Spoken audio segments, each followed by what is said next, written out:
নমস্কার, শুভ সকাল বন্ধুরা। কেমন আছেন আপনারা সবাই? আমি সুপর্ণা, আমার এই ঘরে বাইরে চ্যানেলে আরও একটা নতুন ব্লগে আপনাদের সবাইকে স্বাগত জানাই। তো বাইরে তো কুয়াশা পড়ছে আর মেঘলা মেঘলা হয়ে আছে। কাল তো হালকা হালকা বৃষ্টি হচ্ছিলো, আজকে জানি না রোদ্দুর উঠবে কি না।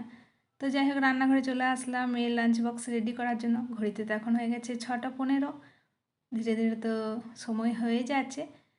তো ওকে আজকে লাঞ্চ বক্সে দেবো উত্তাপাম, সেগুলো রেডি করে নিচ্ছি।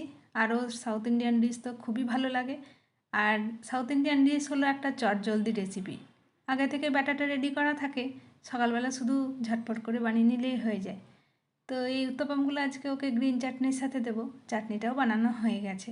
এই চাটনিটা আমি ধনেপাতা, একটুখানি রসুন, লেবু, পরিমাণ মতো লবণ, মিষ্টি, লঙ্কা আর একটুখানি টক দই দিয়ে বানিয়েছি। চাটনিটার সাথে এই উত্তপমগুলো খেতে কিন্তু বেশ ভালো লাগে। তো আজকে আমার একটু তাড়া আছে, এক জায়গায় যাব। তো সেটা পরে বলছি যে কোথায় যাব। রান্নাটা একটু তাড়াতাড়ি করেই করে নিতে হবে।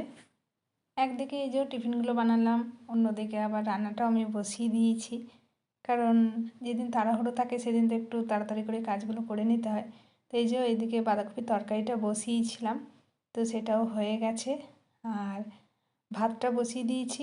আর হবে একটুখানি ওলকপি এনেছিল, সেই ওলকপি আলুর পাতলা করে ঝোল বানাবো। তো ওলকপিটা সেদ্ধ করে রেখেছি, আলুটা সেদ্ধ করিনি, কারণ আলুটা তো তেলে ভাজতে ভাজতেই সেদ্ধ হয়ে যায়। একটুখানি রসুন, আদা, কাঁচা লঙ্কা, টমেটোর পেস্ট বানিয়ে রেখেছি, সেটাই এই তরকারিটার মধ্যে দেব। বেশ ভালো লাগে খেতে। তো লাল লাল করে ভেজে নিলাম।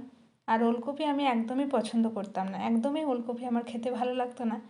কিন্তু দিদি বলার পর রেসিপিটা, যে একটু রসুন দিয়ে রান্না করলে খেতে নাকি বেশ ভালো লাগে, আর একটু তরকারি না করে পাতলা পাতলা ঝোল বানালে ভালো লাগে।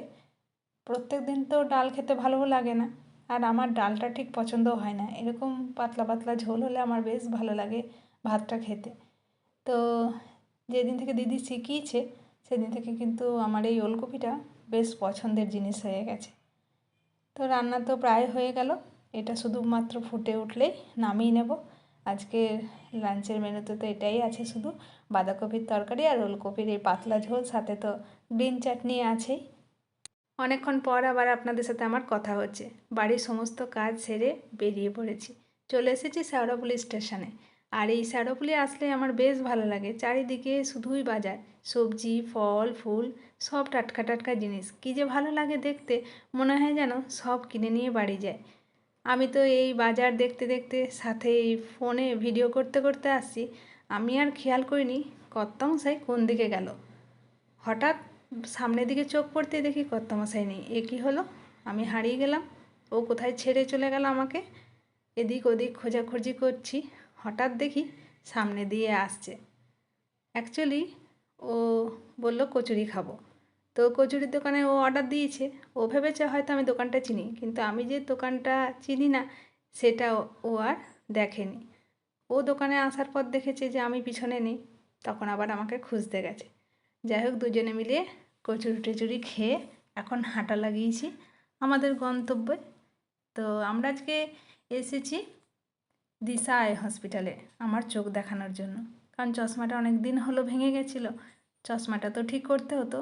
তো ভাবলাম একেবারে পাওয়ারটাও চেক করে নেবো, তারপরেই ঠিক করাবো, কারণ অনেক দিন চোখটা দেখানোও হয়নি। তো সেই কারণে হসপিটালে আসলাম। আমাদের যদিও অ্যাপয়েন্টমেন্ট করা আছে, তাহলেও তো একটু ওয়েট করতে হবে। তো যাই হোক, যেহেতু হসপিটাল, বেশি তো ভিডিও করা যাবে না, যেটুকু করতে পারলাম। তো বাড়ি ফিরি, তারপরে আবার আপনাদের সাথে কথা বলছি। বাড়ি ফিরতে ফিরতে 12টা বেজে গেছিলো। তো ভাগ্যিস রান্নাটা করা ছিল। এখন বসে গেছি লাঞ্চ নিয়ে, লাঞ্চটা করে নিই।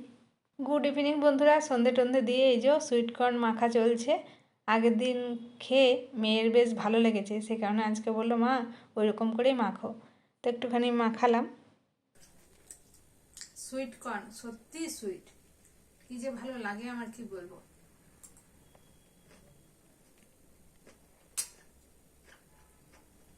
শীতকাল মানে এই যে ডিনারে থাকবে নলেন গুড়।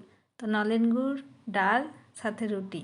তো বন্ধুরা, আজকের মতো ভিডিওটা এখানেই এন্ড করছি। আজকের এই ভিডিওটা আপনাদের কেমন লাগলো কমেন্টে জানাবেন।